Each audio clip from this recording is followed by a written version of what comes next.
지혜로운 사람은 미혹당하지 않고 어진이는 근심하지 않고 용감한 자는 두려워하지 않는다. 논어에 나온 이야기입니다. 중용에서는 지와 인과 용을 삼달덕, 사람들이 반드시 갖추어야 할 세 가지 덕목이라고 말했다. 그리고 이 세 가지 덕목을 행하는 이치는 한어로 통하는 바로 성이다. 쉽게 풀어보면 올바른 삶을 살기 위해서는 성실하게 정성을 다해 이 덕목들을 행하고 실천해야 한다는 것이다. 공자는 논어에서 이 세 가지 덕목을 갖춘 사람의 모습이 어떠한지를 이명 구절을 통해서 말해주고 있다. 바로 공자가 추구했던 군자의 모습이다. 공자 스스로는 이 세 가지를 실천하지 못하고 있음을 안타까워했지만 제자인 자공은 스승께서는 자신에 대해 말씀하신 것이다 라고 했다. 공자가 표현했던 군자의 모습이 바로 공자의 모습이라는 것이다. 공자는 먼저 지혜로운 사람은 미혹당하지 않는다 라고 했다. 공부를 통해 지식을 채우고 지혜로운 사람이 된다면 세상의 이치를 잘 알게 되므로 의혹을 품을 일이 없고 유혹에도 쉽게 흔들리지 않는다는 뜻이다. 공자는 자신의 삶을 이야기하면서 마흔이 되면 미혹되지 않는다라고 말하기도 했다. 마흔까지의 공부와 풍부한 세상 경험을 함께 쌓았기 때문에 유혹에 넘어지지 않는 든든한 자아를 갖출 수 있다는 뜻이다. 다음으로 공자는 어진이는 근심하지 않는다라고 했다. 이는 공자가 추구했던 철학의 핵심 가치인데 한마디로 이야기하면 사랑을 뜻한다. 달리 말하면 다른 사람과의 올바른 관계는 물론 자기 스스로를 사랑할 수 있는 자애의 정신이다. 따라서 어진이 인자란 자기 삶의 올바른 가치관을 확립하고 다른 사람을 배려하는 사람이라 할 수 있겠다.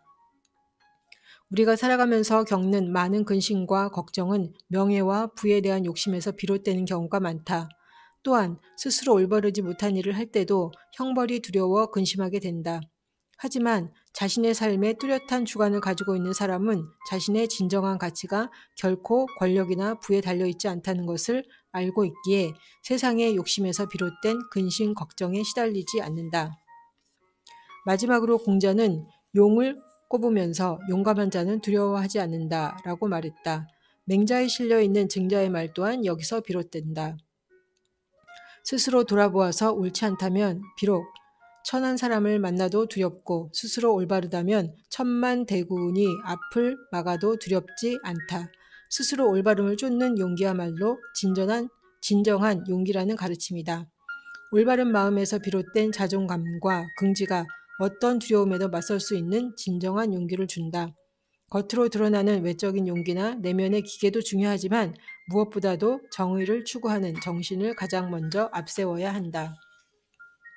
자신이 맡고 있는 일에 대한 전문성과 함께 세상을 보는 폭넓은 지혜, 다른 사람을 이해하고 배려하며 올바른 인간관계를 만들어주는 사랑, 그리고 어떤 위기 앞에서도 결코 흔들리지 않는 담대한 용기, 이 세 가지는 오늘날을 살아가는 우리도 갖추고 있어야 할 가장 중요한 덕목이다. 물론 평범한 우리들이 이 모든 것에 완벽하기를 기대할 수는 없다. 공자와 같은 성인도 스스로 부족하다고 안타까워했다. 다만 누구라도 일상의 삶에서는 이 세 가지 덕목의 가치를 새기고 중용에서 일러준 것처럼 정성을 다해 노력할 수는 있다.